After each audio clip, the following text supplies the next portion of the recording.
welcome back or welcome anew to Step Into Your Awesome. Today we are talking about journaling, and I love journaling, but it hasn't always been the case. I'm so excited because I don't journal right now, but I have heard that it's so useful. I would love to know how you got into it and the changes that you've seen. So tell me how you got into it. Well, I'm going to be honest, brutally honest here. So I was a long-term advocate for journaling, but personally a massive resistor. Oh my I just God. couldn't get over the resistance hump. So I totally hear you. And the way that I got over the resistance hump was I actually read The Artist's Way by Julia Cameron, and she says to start your journaling practice, sit down and make yourself write 3 pages. It's called morning pages, and so every morning I would write 3 pages of whatever was in my head. And to begin with, the very first day I remember writing going, oh, this feels weird, I hate this, what am I supposed to write? I had a whole lot of, am I doing this right? What am I supposed to write? Is this even doing anything beneficial at all? Like, and so just writing and then showing up the next morning and just writing. It's a little bit like meditating, I think. Sometimes it's the practice, even when you go, oh, my brain's so busy and this has not been beneficial at all. Tara Brach, famous mindfulness meditation teacher, just says, get your tush on the cush. So basically just do it, just show up and do it. And for me, journaling was like that. It was just showing up every morning, writing my 3 pages of absolute garbage to begin with. It just felt like that. But over time, it became hugely beneficial. What do you journal about? Like if I open up my journal right now, I'll go, cool, today was a good day, I ate a sandwich, I don't know what else to write about. I don't know what to write about that will be beneficial to me. So please give me some advice. Yeah, and I think that it is about just writing. I'll dive in. My handbag here is my journal, and you might go, why is my journal in my handbag? It's because I don't want anyone to see what is in this little Oh my puppy. gosh, so you just always keep it on your person? Pretty oh much. My God. So, but it might say, like, I'm just going to dive into a couple of pages. I'm not going to take you in my deep, dark recesses of my brain because no one wants to go there. Here's one. Morning pages, 26th of June 24. What's on my mind this morning? Continued stepping into and amplifying my full space and self-expression. Deeply accepting my own worthiness, blah, blah, blah, blah, blah. So it goes there. It's like literally a thought starter on what's on my mind this morning. Or it might be, here we go, here's one, 11th of July 24. I was up in the Marlborough Sounds. I love being up here in the Sounds. It's absolutely blissful at any time of the year. We've been having such still weather, the sea's a mill pond, blah, blah, blah, blah.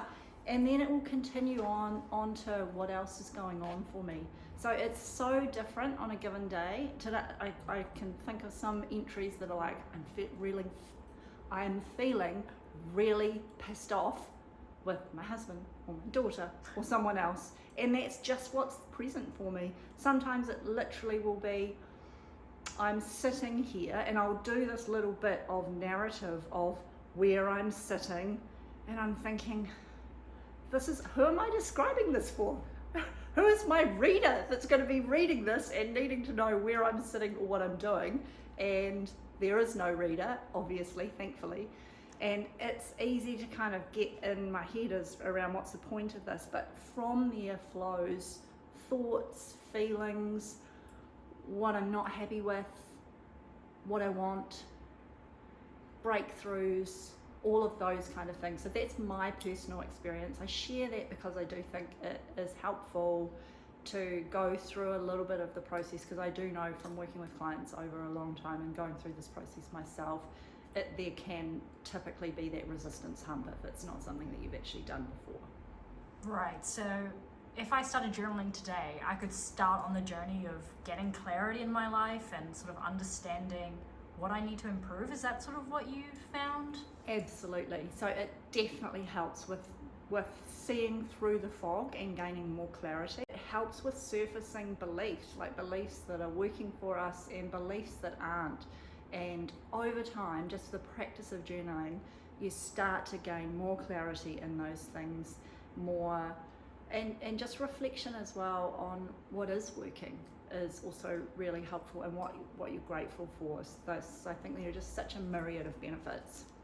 And do you have any journal prompts that could be helpful? Like I said, I would just sit down and talk about the weather and what I ate. So what could be helpful in that transformation that I want to get? Yeah, great. So some great questions would be, what am I struggling with right now? What am I grateful for? What's working for me? What's not working for me? What am I feeling? Also, I've got this particular issue and I'm experiencing how I'd like to be feeling instead. Those can all be useful prompts. Cool. Oh, and one other thing, Oh, yeah. what I've learned, I think that creating time and reflection space for what we actually have learned is really useful. So that's another one as well. Okay, and another question was, do you have a preference or a recommendation on whether writing in a physical journal like you are or typing it up on my laptop? Do you think there's a difference? One is better than the other? I'd love your advice. Well, I think always something is better than nothing. So if you're going to be stopped by having a physical journal, for whatever reason that might be, the thought of someone finding it by mistake, or if you're gone or something, then don't let that stop you. I would say by all means type. By preference though, handwriting in a physical journal is actually going to be more, I would say more beneficial. It activates a different part in the brain when we are actually physically handwriting, so that would be my recommendation. Cool, I'll take that into account. So what are the key takeaways someone should take from this podcast episode?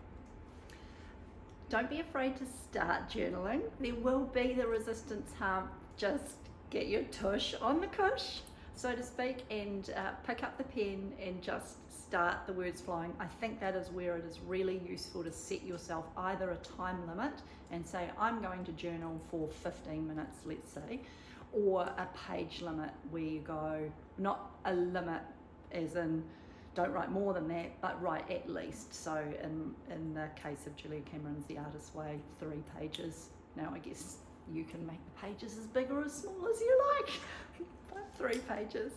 So if you really like this, then I've got one suggestion for you, and that is to come and join me in my group coaching program. That's where a whole bunch of awesome women get together with me and we focus on particular topics, and I'll also be giving you prompts like those journal prompts that will get you reflecting on what's working, what could be working better, and really help you step into your awesome. So check it out in the description below, and we can always have a quick discovery call too if that's sounding of interest and something that you'd like to hear a little bit more about. So until next time, keep stepping into your awesome.